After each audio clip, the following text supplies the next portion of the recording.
Hello, it's lovely to be back at Damson Farm with this lovely autumnal light and dew on the ground. Yes, it's slightly chilly, but it's the perfect time for some good autumn gardening jobs. And one of those is division. So this patch here is in dappled shade, and it's growing this lovely plant called Tulip. Now, it's a close relative of Heuchera and Tiarella, and the leaves look very similar. Another word for it is fringe cup. So in the spring, this shoots up a spike of flowers with little white cups with lovely fringed petals. So a really pretty plant, and now's the perfect time to divide it. Now, from here, with a bit of careful prizing, I reckon we can get 3 or 4 good plants, but with a bit of extra, you could, if you wanted to, get even more. Gonna get my dog absolutely covered in soil here.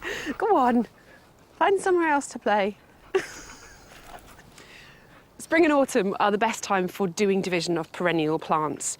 Now, the benefit from doing this now is that over the winter, these roots have even more chance to put on some growth, get really, really strong and well established. Maybe in the spring, the flowers will not be quite so prolific, but from then on and each year, they should get stronger and stronger and be really healthy plants. And with getting them from the garden, all of the mycorrhiza, all of the bacteria that are already in the soil and interacting with this plant to keep it healthy will go into its new home and keep these little new plants healthy as well.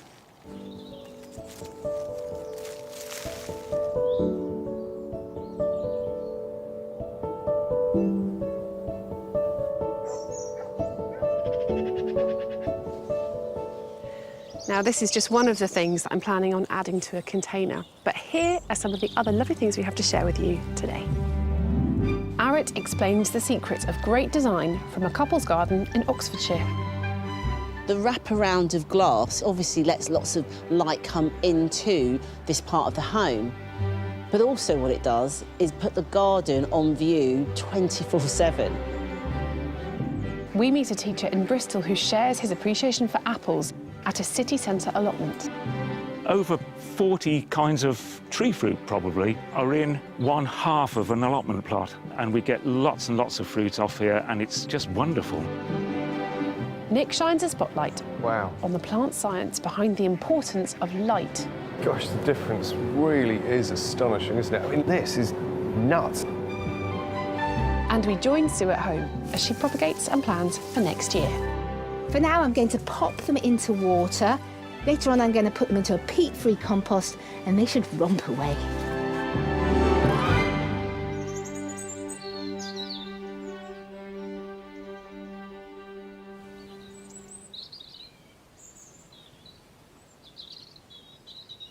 Now, I have been coming here for the last couple of seasons and seen the garden change, and it's always such a beautiful space. And that's really because Alison Jenkins, who lives here and gardens here, has put it together so very well.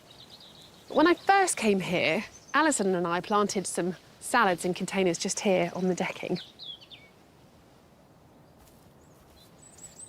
Now that all of the crops in here are well and truly over and the harvest is finished, it's time to replenish these containers. And although you might want to leave some of them clear to grow crops in again, this one here is going to become a permanent display of perennials. So what I'm going to do is just enrich the compost that's in here. I won't throw it all away. So I'm just going to add homemade compost to this container, and that will bring nitrogen and potash and phosphates and all of those good plant nutrients that are needed for plant growth. But it will also bring with it some weed seeds. So when this is finished, I will just mulch the whole thing with some shop-bought compost, which has been sterilised, and that will act as a weed-suppressing mulch. And the first plant I'm going to add to this is a bulb. Obviously, autumn is bulb planting time of the year. This is a narcissus, a daffodil, called Thalia. And it's one of my favourite daffodils. It's got a pure white flower, and it's scented. And if you plant them really densely, they look great. Eventually, when I actually plant them, I'm going to dig them down because they are quite large bulbs. And generally, as a rule of thumb, a bulb needs to be planted about 3 times its own depth. So that will eventually be a good trowel's depth below the top of this container. So I will dig these in.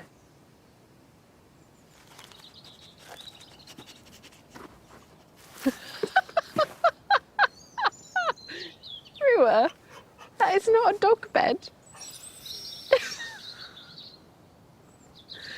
There we go. When you're planting a bulb, there is always an up and a down. So look for the root plate, the basal plate, that's this bit at the bottom, that's got the roots coming out of it. And then the tip is the growing tip where the leaves will come. And always make sure you're putting healthy bulbs in. Sometimes they can go a little bit soft, but a nice firm bulb should make a healthy plant.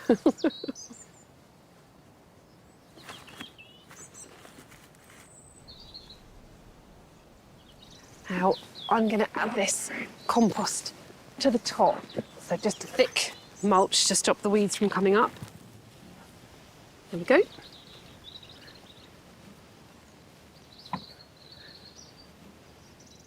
In terms of the actual planting that's going into here, some of it comes from the garden. So there's the Tulip that I divided just now, and also some Melica, which has come from the garden. That is a beautiful ornamental grass, really, really underrated. There are also some plants that have been brought in like this. This is a Carex Appalachica. And I'll put 3 of them in with a fern. This is a polypody, and another 3 of those will give an evergreen structure throughout the pot. If I just get the placement of those first off, sets of 3 or 5 do create balance in a container, and a slightly symmetrical layout will make this look good from every angle. Obviously, if you were putting it against a wall, you'd want more interesting things at the front and taller things at the back. So if I get them actually planted in, we can work the rest from that point.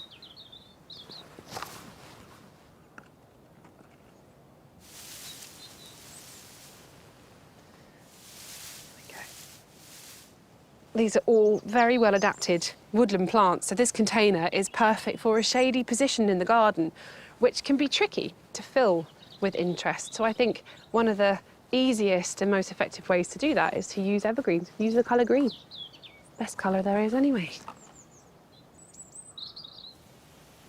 There's a window here and a room behind, and I think wherever you have a window and a view out onto the garden, if you're lucky enough to have that, you should fill it with beauty. So little containers like this draw your eye out and create something beautiful to look at, even in the depths of winter when you may not actually want to go outside into the garden.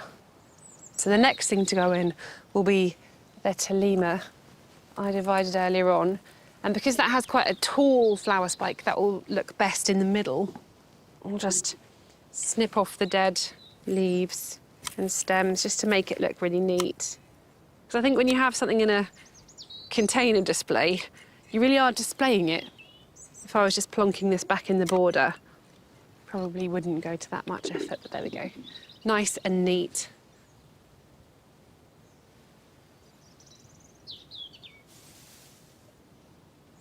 Now the last plant I'm going to add is this Melica, but just again, I'm going to tidy them up a little.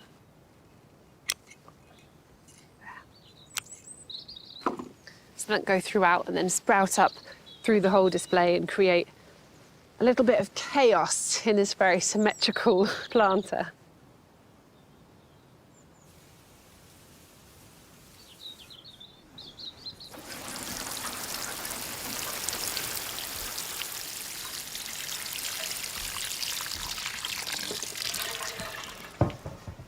It is so special to be able to look out of the window and see your garden. And the way that our gardens interact with our homes is a really interesting element of garden design. Now, Arit went to Oxfordshire to discover more. We gardeners get so attached to our outdoor spaces, and why wouldn't we? We spend precious hours nurturing and loving the space that is our unique garden, our piece of land. So when we have to reluctantly give it all up and move on, it can be heartbreaking. For Jan and Ken, moving from their cherished rural garden with sweeping views to a smaller garden was a huge decision, but it was also an opportunity to create something new. I'm delighted with how mature looking the garden is. And I'll get up and I'll walk around this garden at 6 in the morning And it's beautiful with the sunrise. It's really lovely. Takes on a different look. What was your sort of ideas and vision that you had for it? We decided the most important thing was to have a practical garden that I could always enjoy. The main thing was low maintenance. You notice there's no grass. And we're getting to the age where we thought we really ought to always be able to cope with it. It needed to be future-proof. No steps. One level. One yeah. level. And that involved quite a lot of earth moving. It was a mud bath. Yeah, very, very wet. And then when I stood here and I thought, this is the weirdest shaped plot. What are we going to do with it?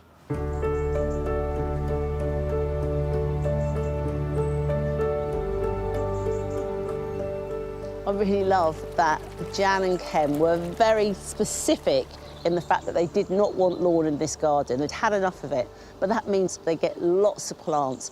And I really love this planting palette, actually. I think there's some nice touches. Using the grasses, this panicum here, and the Hacknacloa, continual movement that will be within this space, which is important. There's a lot of open paving here.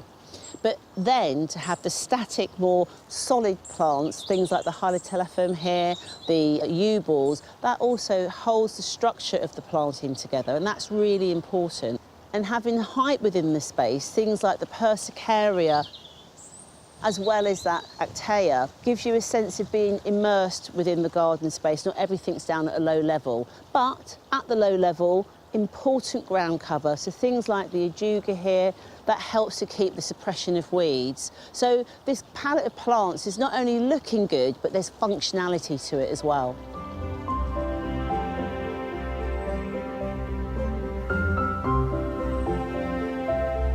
Boundaries should always be considered in the garden. Either lose them and make sure that they just become secondary within the design, or here, celebrate them and bring them forward. So this is larch fencing panels.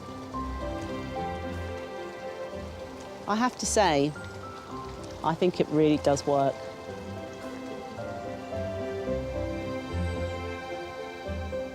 It was really important to Jan and Ken to have the garden on one level, and it's a good consideration when you're thinking ahead. Now, this non-slip of this porcelain is very practical, but also as well, it runs seamlessly into the rest of the house. But the designers also used this lovely brick paver, and I like how it's creating this meandered pathway around this border, framing it. But it's also adding colour into the garden, and it picks up the accents of the stem on the Actaea, even the little flowers on the Hacknacloa there. So this subtlety of colour is an actual, very clever design punch in this garden.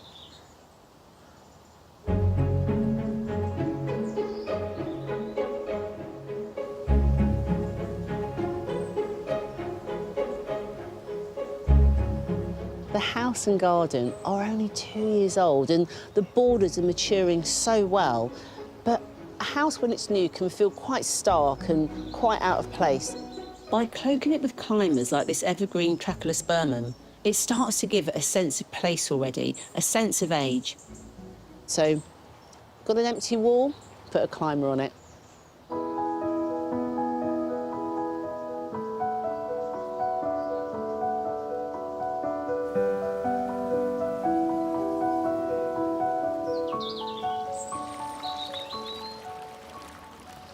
Having a water feature was a non-negotiable because it had the practical solution of helping to muffle the sound of the road alongside the garden, but as an actual focal point in this garden, I think it's wonderful. I love the copper reel here.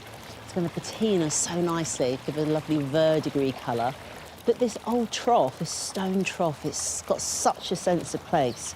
Really grounds the design.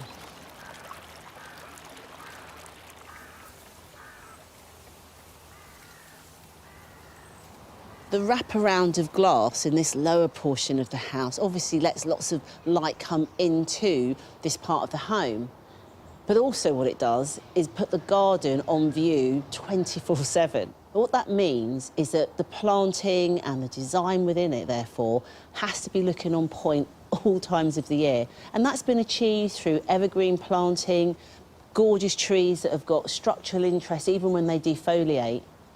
And it's even making sure that the perennials can work into the winter months. So things like the hack and the clover go a gorgeous golden colour and don't need to be cut down until February or March.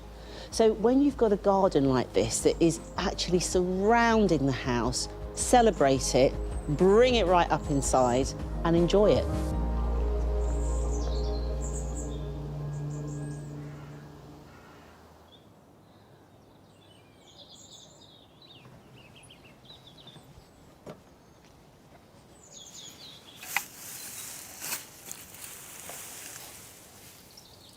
It's definitely true that as well as all the design challenges that come with a new garden, there's that emotional wrench of saying goodbye to something you've put so many years and so much love into. It's always tough. Now, this is, or was, the meadow, and it's now been cut back and turned into hay. And grass clippings in themselves can build up over the summer. And it's sometimes hard to know what to do with all of that plant material, but Alison actually has a very cool way of dealing with all of her cut back plants.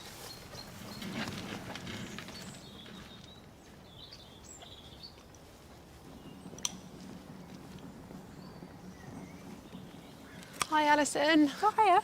Aren't we lucky with the sunshine? I know, isn't it gorgeous? Beautiful.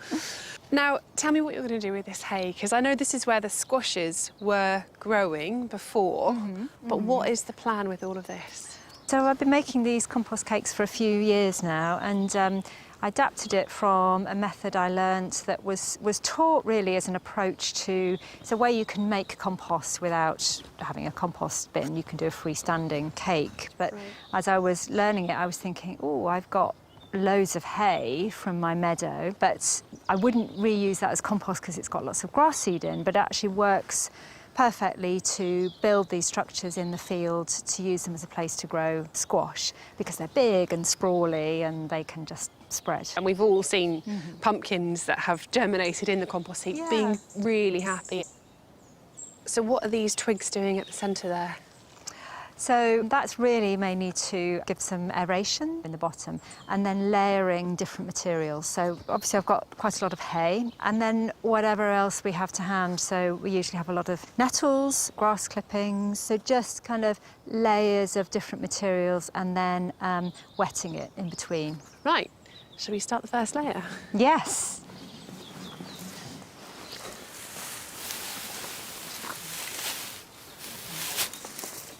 So what are these uprights for?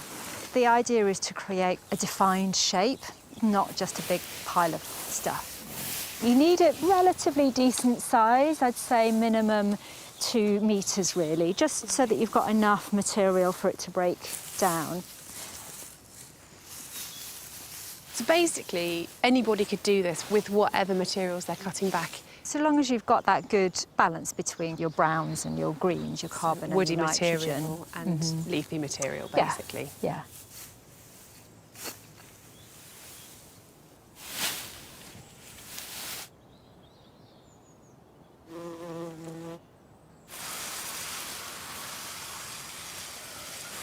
Shall I do this side?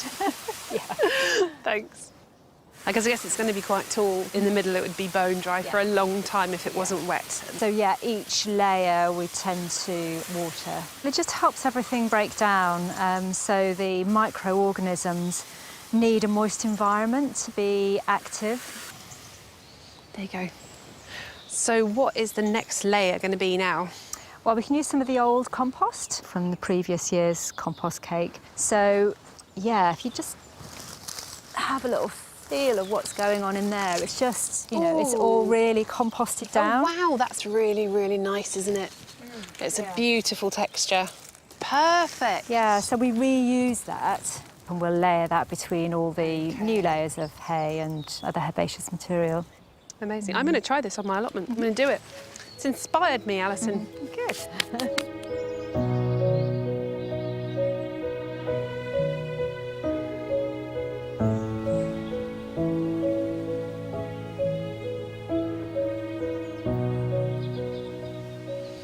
I'm just gathering a few of the windfalls that are way beyond eating to add to Alison's compost cake, and ones that have rodent damage. Now, it's a really common worry if you have a compost heap that you don't want to add food to it because you can bring things like rats in. But here, I figured they're going to be eating the apples when they're on the ground rather than bothering to go to the effort of burrowing into a compost heap to get them. So I'm going to put a few windfalls into that compost cake. Now, isn't this orchard just beautiful and idyllic? But you do not need acres and acres to be able to grow a lovely, beautiful and very productive collection of apples.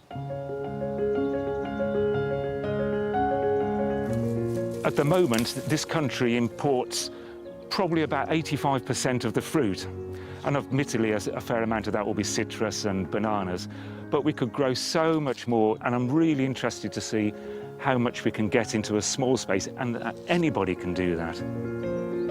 My name's Tim Foster, and this is my allotment, and I teach gardening here in sunny Bristol. Over 40 kinds of tree fruit, probably, are in 1/2 of an allotment plot.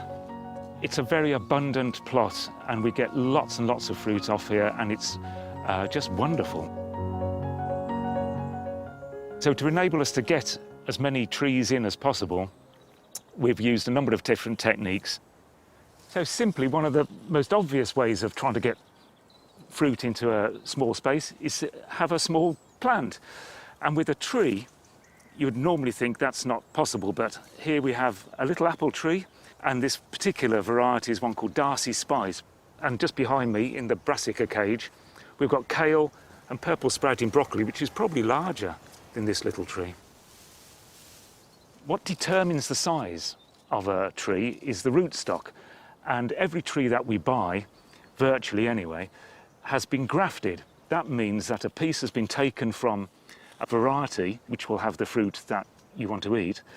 That's called the scion, and it's grafted to attach it to the top of the very dwarfing rootstock, and then the rootstock is in the ground and will influence the size.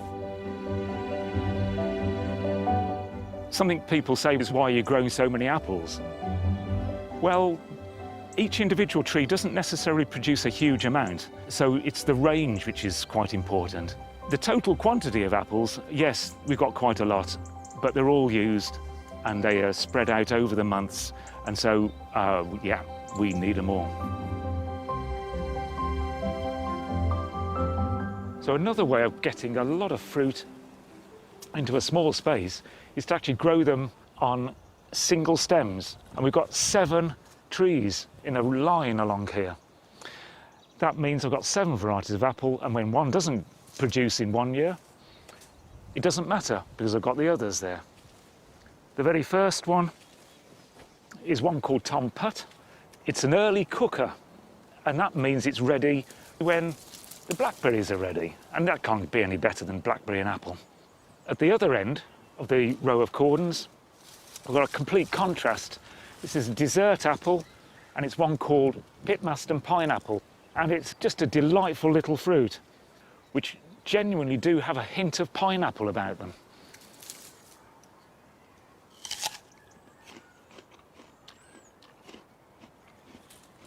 Magic. You won't get anything like that in a supermarket. You've got to grow it yourself.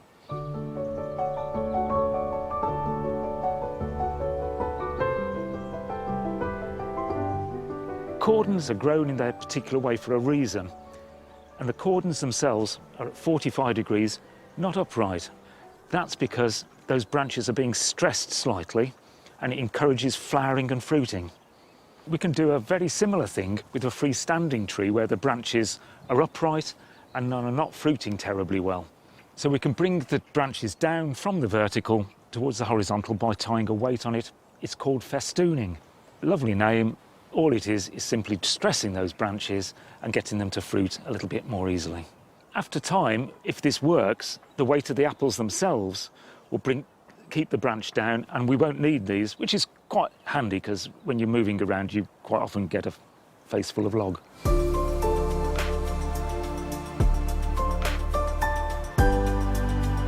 So another great way of getting fruit into a small space, having that variety, is to have something slightly strange, and that's to have one tree with more than one variety on it. It's called multi-grafting, and this particular tree has got 4 different varieties on it, and starting with Discovery, which is a slightly strawberry tasting fruit, fairly mild, but it's ready in August. That's followed by Ellison's Orange, tastes of aniseed, really a unique apple. The third one on here is called Winston, and that's terrific for storage. So we'll be eating those well into the new year. A little bit small, perhaps should have been thinned. Who's in charge here? Finally, at the back is a 4th variety, which I was donated because it's a very special one. It's called Cat's Head. Some places call it Pig Snout because of the shape of it. And the reason why it's special is because it's possibly from Roman times, certainly pre-medieval times. And I'm growing it possibly for that reason alone, because it's a pretty foul taste.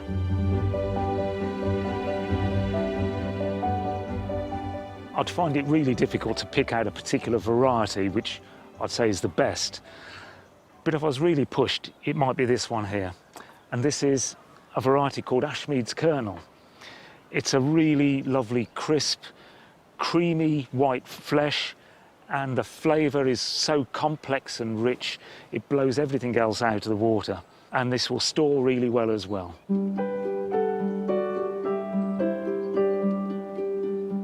I'm very pleased the way this has all turned out.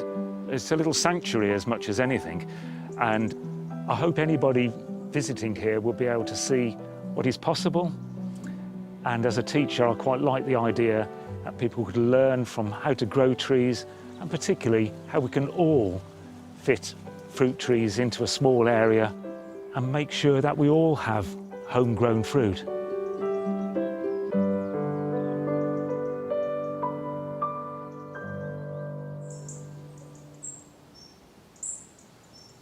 I loved that project. Tim seems such a lovely man, and the generosity of growing, learning yourself so that you can pass on not only the plants and the fruits to other people, but all that knowledge as well.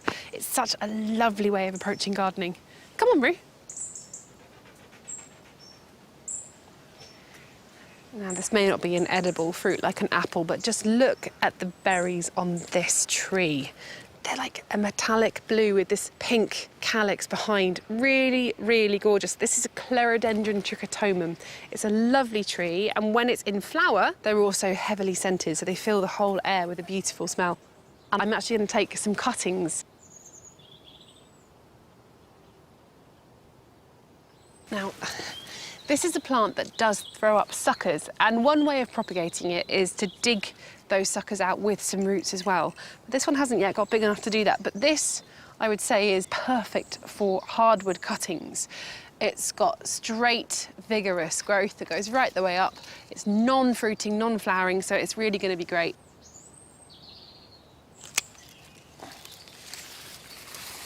Ooh. Look, one snip of a branch, and that is going to get me loads of potential new trees. I'm just going to go and check with Alison where she wants me to put them. But look at that! It's really coming on. Oh, Alison, that is so satisfying, isn't it? They're quite satisfying to build. Is it finished now? Yeah, so we'll leave this now for the winter, and of course it will gradually kind of compost down to maybe half that size by June, you know, when we're ready to plant the squash out. I have snipped off a piece of your Clerodendrum. I was going to take some hardwood cuttings from it, but do you have an outside bed I could stick them in? Yeah, there's a little bit of a nursery bed just down by the compost bins. So. OK, yeah, perfect. I'll do that then. Thank See you soon. Who wouldn't want more of these beautiful, shimmering berries of Clerodendrum? It may be early in the season for hardwood cuttings, but as the leaves are starting to turn yellow, it shows it's starting to enter dormancy.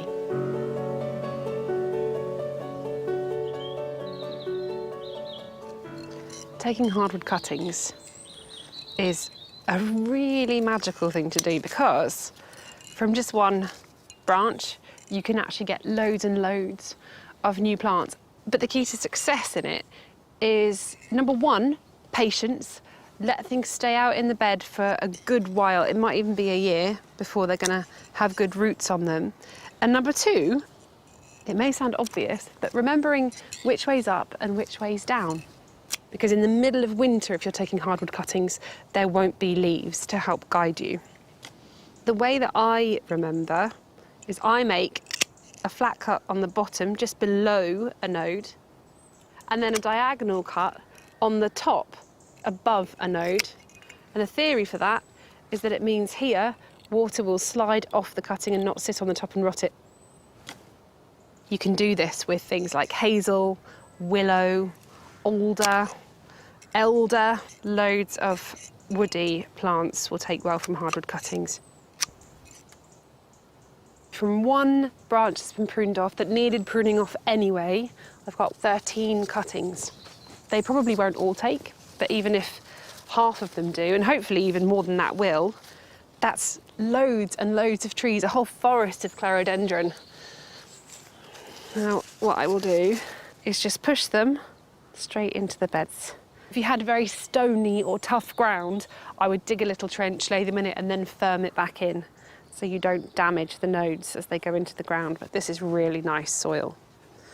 It's really important to remember that you label any hardwood cuttings because they will just look like twigs in the ground. They should start putting on shoots next summer, and then in the autumn, when they're going into their dormant period, that's the perfect time to move them. Now, I'll give them an initial water, but the great thing about doing this in the autumn is that they should get rained on fairly regularly. Isn't that incredible? Magical almost, to be able to create so many plants from just one branch. Now, speaking of magical plants, Nick has been looking at plant science, and today he is taking a deep dive into light and how plants use it.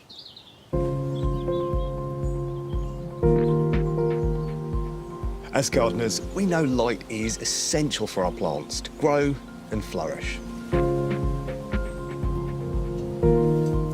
You'll remember from school days that plants photosynthesize.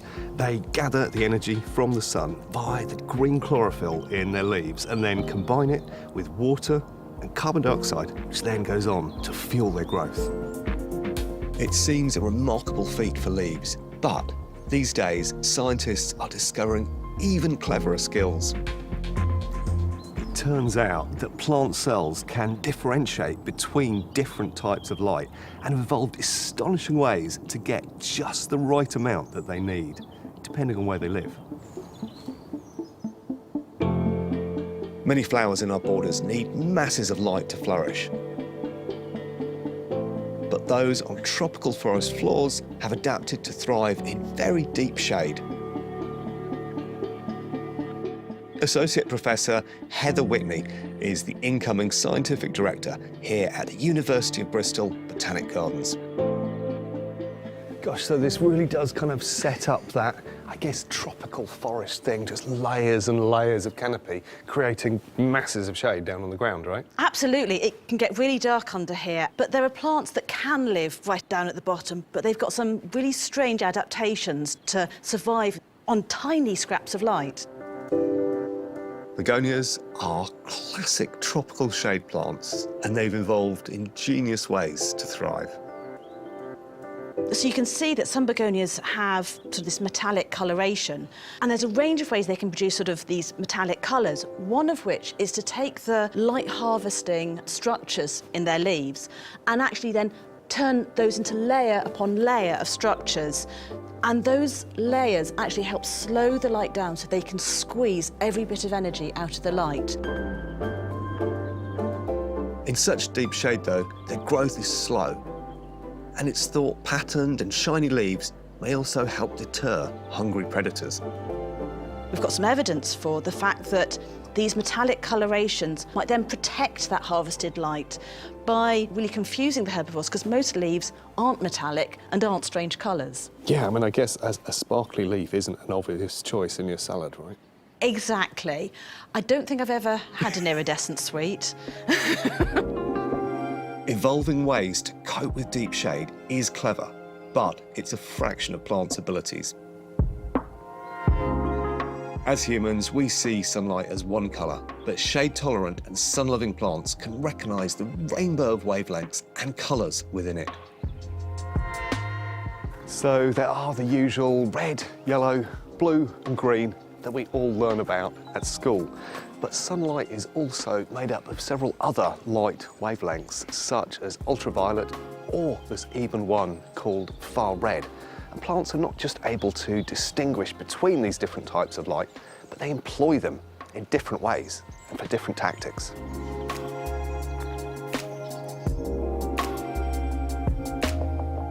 Professor Kerry Franklin is a plant scientist specialising in how sun-loving plants actively avoid being in shade. And it's all about those different light waves. So two of the most important wavelengths for plants are red and blue light, because they absorb these wavelengths and use them for photosynthesis as a source of energy. And so something like this aster is going to be absolutely delighted it's in full kind of open sunlight there and it can fully function. Absolutely, because if a plant grows over the top of your plant, it's going to block out all its light and stop it from photosynthesising. And amazingly, plants can recognise if they're being shaded by a life-threatening neighbour rather than a passing cloud by measuring red and far red light. Kerry has a handy brolly for illustration. When a plant grows over the top of another plant, the red light will be absorbed by the canopy, the leaves above, and used for photosynthesis. However, the far red light, which isn't used for photosynthesis, will pass through the canopy. So what the plant detects is less red light, but not less far red light. And that's the signal that it's being shaded by another plant and not a cloud. Wow, so the fact that the shading plant ahead is absorbing certain wavelengths is what tells the little plant below that it's a plant that's shading it out.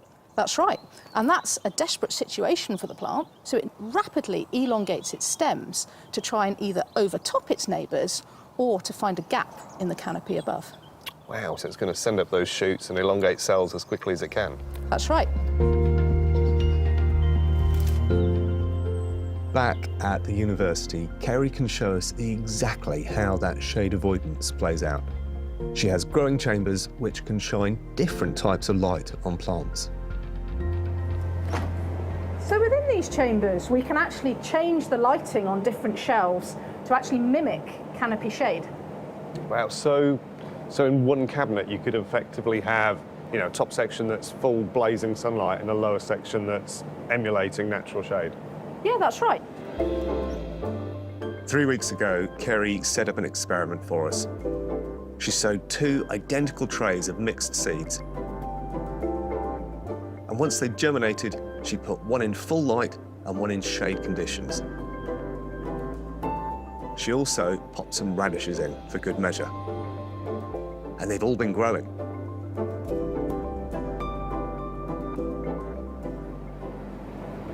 Wow, they're so different. You can see the top batch are compact and chunky. I can see down here everything's so stretched and elongated and desperately seeking the light. On closer inspection, the results are even clearer between the plants in full sun and those in shade conditions. Gosh, the difference really is astonishing, isn't it? I mean, looking at these, you can see they've grown fairly conventionally. They're quite sort of squat and compact, ordinary-looking plants. Then this is nuts. This is nearly 50 centimetres tall in contrast. Wow. I mean, all of this just because of light. Absolutely. And this is what happens if plants stay in the shade. So they'll start off by elongating their stems. But if the shade signal persists and they're really in trouble, then they flower immediately to try and set seed. And that's a kind of panic response, thinking I need to reproduce as fast as I can. Yeah, that's exactly what it is, yeah. Yeah. And I guess we've all seen the same kind of thing at home. If we've oversown a crop or something's kind of shaded out something we're growing, it sort of behaves in this same way, right? So that's why planting density is so important. You need to space them out enough to get enough light so that they grow healthy, like the plants over there. But looking at the radish roots, the difference is even more stark. The one in full light is healthy and tasty looking, while the shaded plant has bolted with barely any root at all. And all of this is due to plants recognising different light wavelengths and using them for information and growth. We've all seen the plants in our gardens stretch as a result of heavy shade, but to understand the science of how and why that happens gives me a whole new respect for these amazing organisms.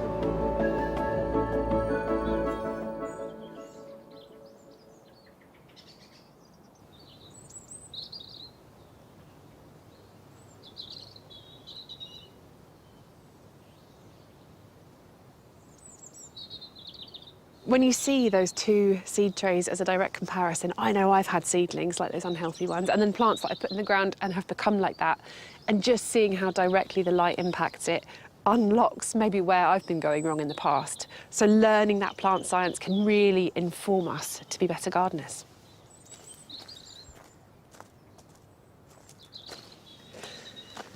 The other thing that all plants obviously require is the correct temperature. And at this time of year, it's starting to get chilly, and there are some plants that will prefer to be indoors for the winter.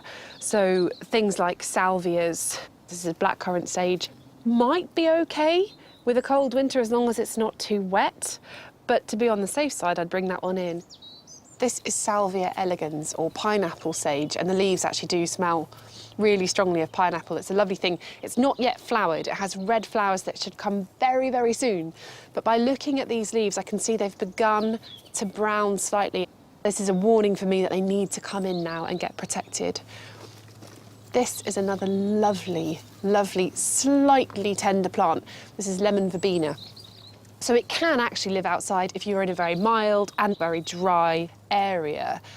But to be on the safe side, I would bring this in if it's in a pot. And I would put them all into an unheated greenhouse or an unheated conservatory. And if you don't have either of those things, against a south-facing wall, and then keep your eye on the weather forecast. If there's a frosty night forecast, cover them with some fleece or a blanket, and then they should be fine for next year.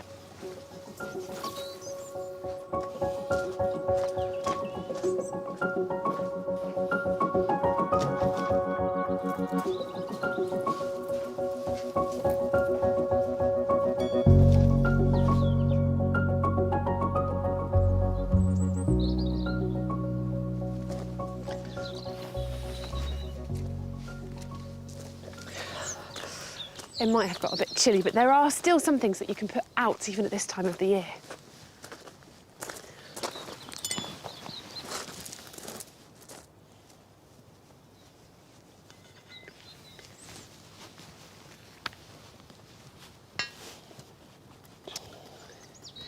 Biennials that have been growing this year but will hopefully flower next year can now be planted out if you've got them in modules like this. Some of them are not fully hardy and some of them are fully hardy, so it's always worth checking what will and what won't survive the winter.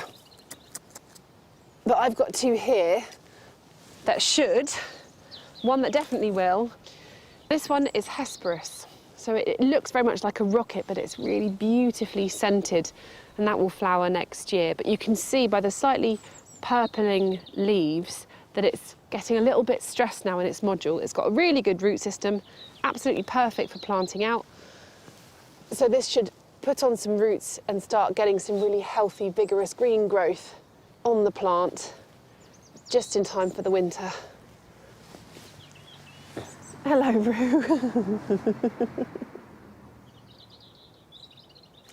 This next biennial is stock, and they are half hardy. So there is a chance that they'll survive the winter out here if we have a mild one.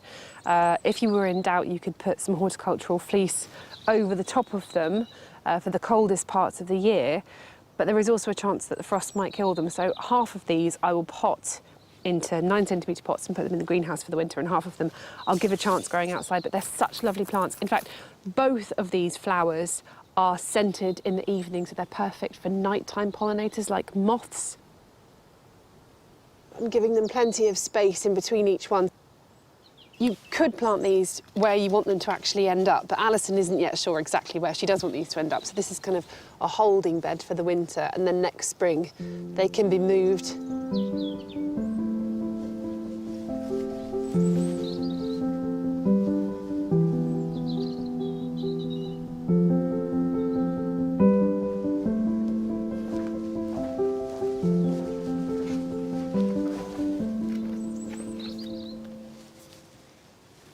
Should be very happy in here until the spring when it can go outside.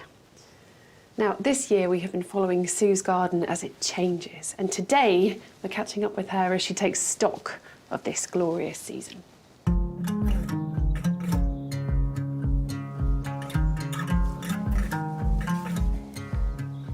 We're well into autumn now, and there's still lots of things to do.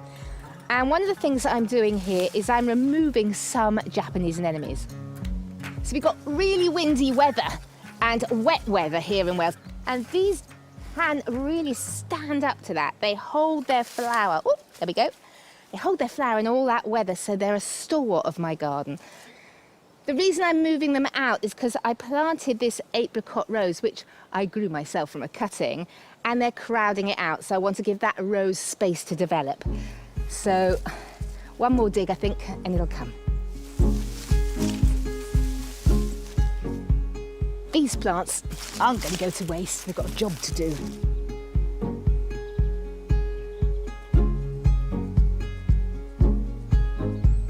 Last year, my daughter decided to move house, and she asked me to help her with the garden because it needs quite a lot of work. So what I've been doing is I've gone around my garden with her, and she showed me all the plants that she likes. And I've dug some up, I've taken cuttings, I've taken, seeds and grown them on. And these are my final plants that I want to add to the list, but they need a bit of prep work. I'm cutting the tops off so the plant will send all its energies into growing new roots. For now, I'm going to pop them into water. Later on, I'm going to put them into a peat-free compost, and they should romp away.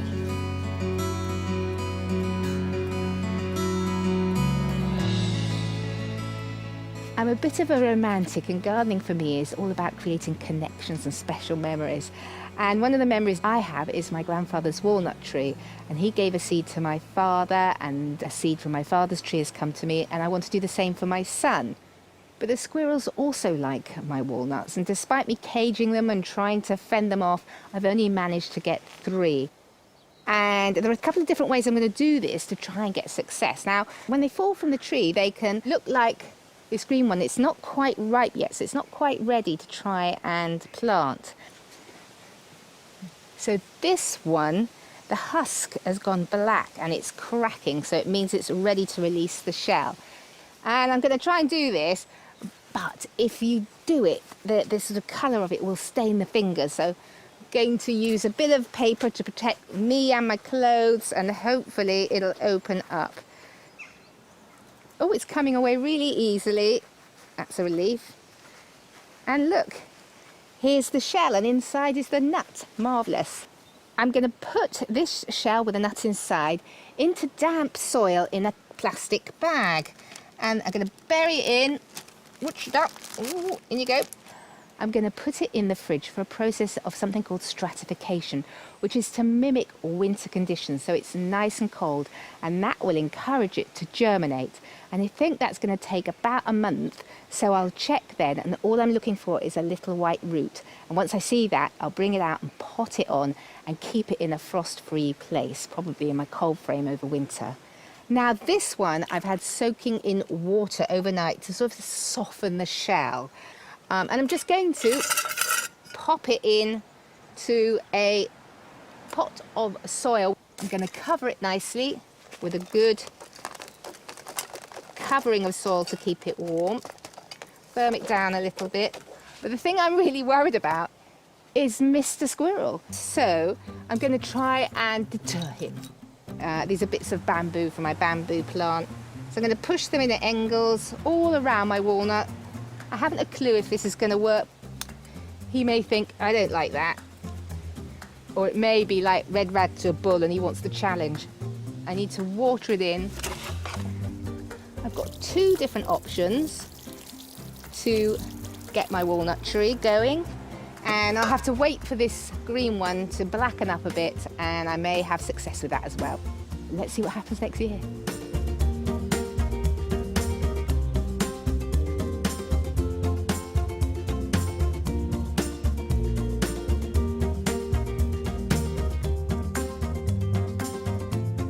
I do enjoy eating garlic, but I find the cloves and the bulbs a bit small and fiddly. And the way round this, I've discovered, is elephant garlic. It's mild a tasting, but the cloves are huge and really easy to manage. And when I dig them up, I sometimes find a lot of these like little corms attached, like this one. So I'm decided to have a go at planting these corms. I've got quite a few here. I'm going to plant them in this bed, and they're going to take a year to even get to an individual garlic clove stage, and then they're going to take another year before they come to anything remotely like this, possibly 3. And around me I've got these beautiful cosmos and echium, and you may remember that I planted this with all the seeds, old seeds that I didn't want. And these have been phenomenal.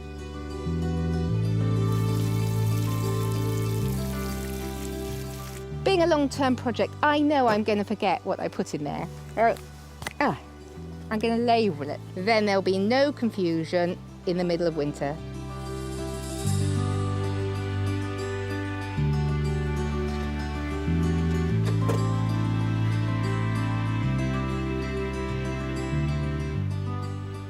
I'm assessing my wild white border at the end of the season because I don't feel it's been quite as good as it was the year before. I need something for the spring to lift the border, so I've chosen a tulip, and it's Purissima, also known as White Emperor, and it's a perennial one, so it should come back next year.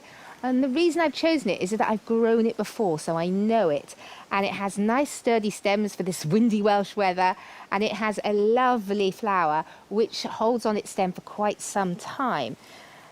This is not an ideal place for tulips because it doesn't get too much sun, so I'm going to have to treat them quite carefully. First, I've got a new tool. Pop it in and twist it around. And if it meets a stone, it rotates itself past it. Bit of a wiggle to get it out. Although it's stony, it is quite damp, and tulips don't like to have their roots damp. So I'm going to put in some gravel at the bottom. Now I've mixed the gravel with a bit of bloodfish and bone because I want the tulip to have the best start, and it needs a bit of something to keep it going through the winter. Well, we all do, don't we, really? And pop it into the hole. Pointy side up. Down it goes, all snuggly in the soil. Tamp it down a little bit. Top it up with some peat-free compost. Nestle it in for the winter. I'm only going to plant 10 tulips because I'm not sure it's going to work. And if it does, I can then buy some more. And that's the thing about gardening. You need patience. These will be ready in the spring. The garlic will take probably 2 years. And I may not see a walnut from the walnut tree for 10 years. Sometimes the longer the wait, the sweeter the reward. And with all these projects, I hope they're going to give me pleasure in the garden for many years to come.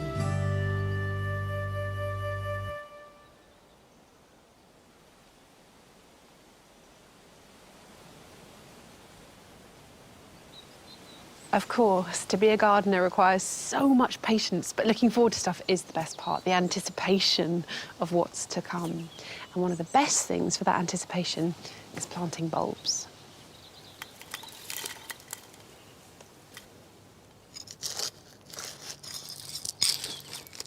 When I first came here, this gravel garden was full of beautiful orange digitalis, the parviflora. They were beautifully flowering, and now they've got these seed heads that give stature and grace to the autumn garden here. But what I'm going to do now is look ahead to not next season, not winter, but the spring after.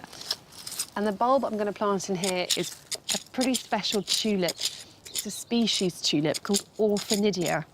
Now, often when you buy tulip bulbs at this time of the year and plant them, they're very highly bred and they will flower beautifully for a year. They might come back a second or even a third, but this will reliably come back every year, and they naturalise and they'll form little clumps here. Now these ones have a kind of flame-coloured flower that ranges from yellow through to red, and they almost turn back like little jester hat petals, but much smaller than your normal tulip flower.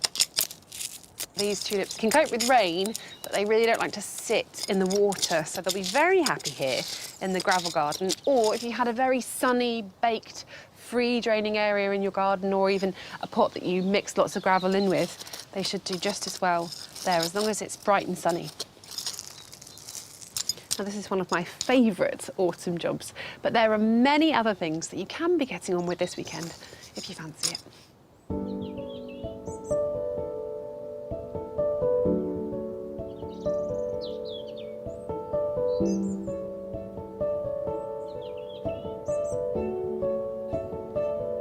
This is the perfect time of year for dividing herbaceous perennials that have lost their vigour and stopped flowering so much.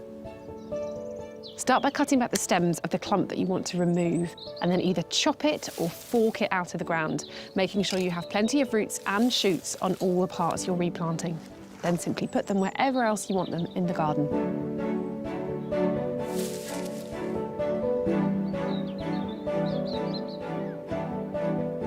Over the course of summer, a huge amount of dust and maybe even some algae can build up on the glass of your greenhouse. This reduces the light levels over the winter, an all-important time for plants to continue photosynthesizing, so cleaning it off is really helpful. Use some water and a splash of vinegar. Wash it off with a cloth and then dry it down for the best results.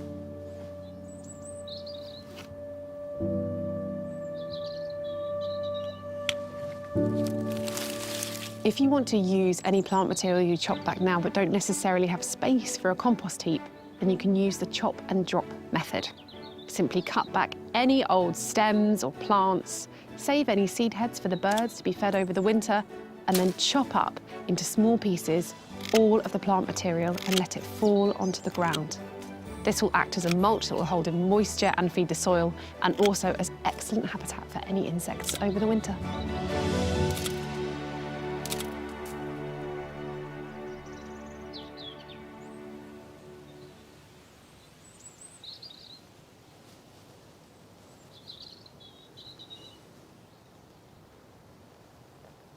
Well, it's been a very lovely gift of a day here at Damson Farm, and actually beautiful seeing this really special garden at its best. It's a place where there's so much going on. Aspirations for me personally to one day achieve this level of beauty and productivity and that really lovely, ethical, biodiverse approach to gardening. It's been so lovely to spend the day here getting our hands dirty. But that's it for today. And Monty's back next week at Longmeadow, so until next time, it's goodbye.